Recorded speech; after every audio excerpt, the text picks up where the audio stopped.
No princípio criou Deus os céus e a terra. A terra era sem forma e vazia, e havia trevas sobre a face do abismo. E o Espírito de Deus pairava sobre a face das águas. Gênesis 1, versos 1 e 2. Essa tradução, ela está correta? O Espírito de Deus pairava? De onde surgiu essa tradução? Este é o Teologia Crítica, um canal para entender a Bíblia. Vamos responder a pergunta: o Espírito de Deus pairava sobre as águas? Vamos descobrir? Olha só, vamos investigar as traduções mais antigas. A tradução mais antiga é a da Septuaginta, feita entre os séculos 3 a 1 a.C., tá? Feita em Alexandria, no Egito. É uma tradução em grego, o chamado Antigo Testamento. Nesta tradução temos o seguinte: no princípio Deus fez o céu e a terra. Contudo, a terra era invisível e informe, e as trevas cobriam o abismo, e um vento divino soprava sobre as águas. Tá? A segunda tradução mais antiga é o Targum de Neofiti. Como todo Targum, ele é uma tradução aramaica do Antigo Testamento. Essa tradução de Neofiti, que eu vou deixar depois embaixo aí na descrição para você pesquisar, ela foi feita ali mais ou menos entre o século I ao século IV depois de Cristo, tá bom? Vamos ler essa tradução. E a terra era vazia e sem forma, desolada tanto de humanos quanto de animais. Estava vazia de toda a vegetação e árvores plantadas. A escuridão se espalhou na superfície das profundezas, e um espírito misericordioso de Deus soprou sobre as águas. Vamos colocar em perspectiva ambas as traduções, uma em grego e outra em aramaico. As duas mais antigas que nós temos, tá? Uma entre o século 3 a 1 a.C. e a outra entre o século 1 a 4 depois de Cristo. Em ambas, se você prestar bem atenção, existe um ponto em comum.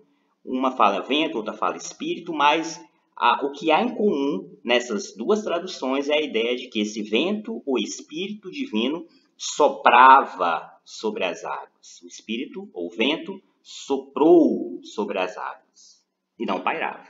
De onde surgiu então essa tradução? O Espírito de Deus pairava sobre as águas. Vamos investigar, por exemplo, a expressão Rua Elohim, que é traduzida aí nas nossas Bíblias como Espírito de Deus. A palavra Elohim é plural de Deus, então ela é deuses, né? O plural de Deus, em hebraico, é Elohim, que significa deuses. Mas a melhor forma de traduzir essa palavra para o português é levar em conta o verbo. O verbo bará, que aparece em Gênesis 1, ele está no singular. Logo, a tradução mais correta de Elohim é Deus. Okay? E Rua. Rua é a palavra que é traduzida como espírito, né? Em Gênesis 1, verso 2. Mas ela pode significar vento ou sopro. Qual é a tradução correta, então, para o verso 2 de Gênesis 1, para Rua? Bom, Rua, de forma geral, significa o ar em movimento, ou seja, o vento divino, o vento nas narinas. A ideia de sopro ou vento é a ideia mais básica do termo rua. É o sentido mais comum dessa palavra, rua, é vento, ou seja, o ar em movimento. Bom, em Gênesis, no livro de Gênesis, a maioria das ocorrências para rua é traduzida como vento ou sopro. Tá certo? Gênesis 3, verso 8, Gênesis 6, verso 3 e demais referências normalmente traduzem rua como sopro. Assim, é provável que a tradução certa, mais correta, de rua em Gênesis 1, verso 2, seja sopro ou vento. Okay? Portanto, traduziremos a palavra rua como vento. Mas você pode perguntar, mas posso usar a palavra espírito para esse texto? Espírito? Bom, até pode. Espírito e vento, às vezes, são sinônimos nas nossas traduções. Quer ver? Olha só, Gênesis 6,17, né? Almeida Revista coloca assim: porque eis que eu trago o dilúvio sobre a terra, para destruir de debaixo do céu toda a carne, quer dizer, todo ser vivo, homens e animais, em que há espírito de vida. tudo o que há na terra expirará. Então, o texto fala de toda a carne em que há espírito de vida, todo ser vivo em que há fôlego. A palavra espírito aí, ela é sinônimo de fôlego, sopro. Então, você até pode usar espírito, né, se quiser, mas lembre que no nosso texto, o sentido mais provável é de um vento. Assim, vamos estar traduzindo, para ser mais diretos, a palavra Rua Elohim, essa expressão, como o vento de Deus, ou vento divino, ok? Tá certo. Quem segue essa tradução que eu acabei de falar? Bom, grandes exegetas e tradutores, como os doutores Oswaldo Luiz Ribeiro, T.J. Meek, Klaus Westermann, e as Bíblias Vozes, a New American Version e a Torá Contemporânea, entre outras pessoas e Bíblias. O texto de Gênesis 1 nos diz, já com essa tradução que a gente vai colocar: no princípio criou Deus os céus e a terra. A terra era sem forma e vazia, e havia trevas sobre a face do abismo. Mas o vento de Deus pairava sobre as águas. Pairava? Bom, para a gente entender essa palavra, né, se está certa, né, essa tradução pairava, o vento de Deus pairava sobre as águas, vamos falar dos graus verbais em hebraico. Você sabia que no hebraico existem verbos fortes e fracos? Para isso, vamos estudar sobre a questão dos graus verbais, o qual e o piel. Os graus verbais, qual e piel. Verbos fortes e fracos. Bom, qual é o paradigma ou grau verbal no hebraico que expressa uma ação simples da raiz de um verbo. Está sempre na voz ativa. O modo mais simples de um verbo em hebraico é chamado de qual. O piel, normalmente, já é o quê? Um outro grau, outro paradigma. E, normalmente, o piel, ele expressa uma ação intensiva do verbo. Tá? O verbo, quando está no piel, ele expressa uma ação intensa do sujeito, uma ação mais forte, mais veemente. Em Gênesis 1, verso 2, a palavra que é traduzida aí, normalmente nas Bíblias, tanto João Ferreira de Almeida, quanto na Bíblia Ave Maria, né, a palavra que é traduzida como pairava, vem do hebraico merafet, que vem da raiz rahaf, que geralmente é traduzido como vibrar, mover e agitar, etc. Em outros contextos, normalmente ela é traduzida como vibrar e mover. Ela indica, essa palavra rahaf significa movimento, certo? Merafet é a forma como a raiz rahaf aparece em Gênesis 1, verso 2. Trata-se da forma piel, ou seja, da forma mais intensa da raiz de um verbo, e que comporta, portanto, um incremento, um aumento do sentido em relação à forma simples do hebraico, que é o qual. Em Jeremias 23, verso 9, a palavra rahaf, a raiz rahaf, aparece no modo simples, no modo qual. E aí os sujeitos são os ossos do profeta. O texto diz, Jeremias, né, no caso, ele fala assim, né? Quanto aos profetas, o meu coração está quebrantado dentro de mim. Todos os meus ossos estremecem, por causa das palavras do Senhor e por causa das suas santas palavras. Olha só, rahaf aí é trazido como estremecer. Ele está no modo mais simples do verbo, no qual. E os ossos do profeta estremecem ao ouvir a palavra de Deus. Em Deuteronômio 32, verso 11, rahaf aparece também. Olha o texto. Como a águia que desperta a sua ninhada, adejando, rahaf, sobre seus filhotes, e depois estende as asas para apanhá-los, levando-os sobre elas. Bom, a palavra aí, rahaf, ela está sendo traduzida como adejando. Adejar significa esvoaçar, ou seja, bater as asas de uma forma brusca e forte. A palavra rahaf está no modo piel, em Deuteronômio 32, verso 11, né? E tem a ver com esse sentido da águia que está tentando despertar os seus filhotes, adejando-os, ou seja, esvoaçando, batendo as asas de forma brusca e forte para poder acordar os seus filhotes, tá? Então, rahaf está sendo usado em Deuteronômio 32, 11, com grau piel, que é o mais intenso de um verbo hebraico, ok? 1, verso 2, rahaf também está no modo piel, que é o mais intenso, né? Que tem que ter uma intensidade, um incremento maior de sentido. No entanto, na maioria dos dicionários e também das versões bíblicas, o verbo ali é traduzido apenas como pairar, o que é errado, né?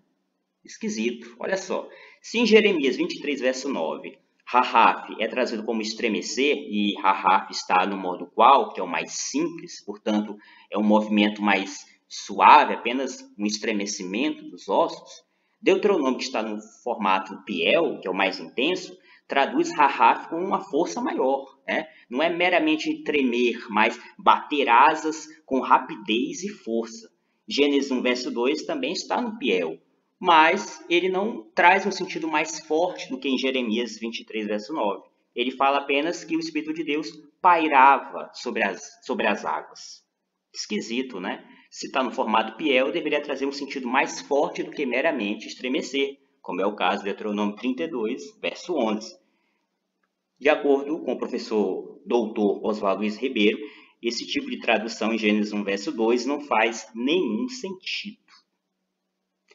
O texto ficaria mais corretamente traduzido dessa forma: no princípio criou Deus os céus e a terra era sem forma e vazia, e havia trevas sobre a face do abismo, e o Espírito de Deus soprava violentamente sobre a face das águas. Onde então surgiu essa ideia da rua, do vento, do Espírito divino, pairar sobre as águas? De onde surgiu isso? Ben-Zomar é a resposta. Ele foi um darshanim, ou seja, um intérprete das escrituras judaicas. O seu principal trabalho foi sobre Gênesis capítulo 1.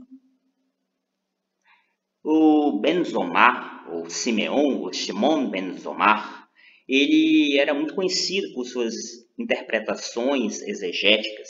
E certo dia ele estava refletindo sobre a distância entre as águas inferiores da criação e as águas superiores. E como o texto fala que o Espírito de Deus estava, ou o sopro, né, estava ali nessa situação, ele entendeu que esse Espírito estava como que pairando, né, como se fosse uma pomba que estava ali próximo das águas, pairando sobre elas, como que uma pomba que paira sobre os seus filhotes sem tocá-los. John Ben-Zomar estava comparando vento ou espírito à pomba. Rahaf, que é a palavra hebraica que aparece em Gênesis 1, verso 2, que indica movimento, como já vimos, na visão do Ben-Zomar, significava um movimento de asas de uma pomba, já que ele comparou a Ruach de Elohim com uma pomba. De onde ele tirou essa comparação? Bom, provavelmente ali, Ben-Zomar estava lembrando das palavras de Deuteronômio 32, verso 11, que fala da águia, né, adejando seus filhotes. E a palavra ali, adejar, é Rahaf. De alguma maneira, ele estava lembrando desse texto e aplicando a Gênesis 1, verso 2, entendendo o espírito como uma espécie de pássaro pairando, né, sobre a criação. E por que ele não comparou então com uma águia, se ele estava lembrando de Deuteronômio, né? Porque a águia é um animal impuro para a lei, né, para a Torá. E como judeu, ele resolveu então comparar o espírito, né, a rua de Elohim, ou sopro, né, com algo puro, com uma pomba, tá? Uma pomba. Então, e de alguma maneira, pensando na ação do espírito, muito mais de uma forma midrástica, poética, como algo que estava cuidando da criação, ele resolveu resgatar a imagem de Deuteronômio 32, 11, só que aplicou isso na forma de uma pomba e comparou o espírito de Elohim com uma pomba. A ideia de comparar o Espírito de Deus com uma pomba, você já viu isso em algum lugar, não é mesmo? Pois é. Vendo aqui essa linha do tempo, nós temos o seguinte: entre o século 3 a 1 a.C., na Septuaginta, a tradução mais antiga falava de um vento. Não tem pomba, não tem espírito, é um vento que soprava sobre a face das águas. É a tradução em grego mais antiga, né? É a tradução mais antiga do Antigo Testamento, é a Septuaginta, que é em grego, grego koiné. E a segunda mais antiga, que a gente tem acesso nos dias de hoje, é o Targum de Neofiti, que foi uma tradução aramaica do Antigo Testamento, séculos 1 a 4 depois de Cristo. Ali fala de um espírito misericordioso. Você já percebe que ali esse vento não é mais só um vento, ele é um espírito misericordioso, espírito divino misericordioso. Mas, a semelhança da Septuaginta, ele soprava sobre as águas. De alguma forma, esse espírito ainda era entendido como um vento, ok? Mas sempre você tem nessas traduções mais antigas a ideia de que um espírito ou vento soprava sobre as águas da criação. E nos séculos 1 a 2 depois de Cristo, o período do Ben Zomar, ele é o primeiro a comparar a rua de Elohim, né, com a ideia de uma pomba, e uma pomba que paira sobre os filhotes, né, de alguma forma fazendo uma atualização de Deuteronômio 32, verso 11. Depois ali do Ben Zomar, você vai perceber, ele é a versão mais antiga, né, não tem outro mais antigo que fez essa comparação, só ele é inédito nisso, tá? Depois dele, se tornou muito comum nos outros midrashes e interpretações rabínicas essa comparação, né, do espírito com uma pomba, da palavra Rahav, que aparece em Gênesis 1, verso 2, com a mesma que aparece em Deuteronômio 32, 11, com essa ideia de alguma ave ou pássaro esvoaçando, batendo as asas ali próximo aos filhotes. Essa ideia se tornou muito comum e atualmente nos dicionários hebraicos, Rahaf vai ser entendido como uma palavra que não lembra só a ideia de vibrar, mas também de pairar. Tá? Então, a criação de Ben Zomar, essa comparação poética, midrástica, criou um novo sentido para a raiz Rahaf. Então, respondendo à pergunta do vídeo, o Espírito de Deus pairava sobre as águas? Não, isso foi uma invenção, um midrash, né? Uma alegoria de um exegeta judeu que viveu entre o século 1 e 2 depois de Cristo. Tá bom? Você já sabia disso? Se gostou do vídeo, por favor, curta, comente, diga para nós. Sua opinião é muito importante, deveras, é essencial. Curta, compartilhe com quem gosta desse tipo de informação, até para que mais pessoas possam saber disso e para que possa avançar cada vez mais o canal, trazendo conteúdo de qualidade e conteúdo diferente. Vamos colocar na descrição as bases para o nosso vídeo, artigos, um artigo do professor Oswaldo Luiz Ribeiro, tá? Para você conferir com os próprios olhos. Diga o que você achou, compartilhe com os amigos, se inscreva, ative o sininho e obrigado.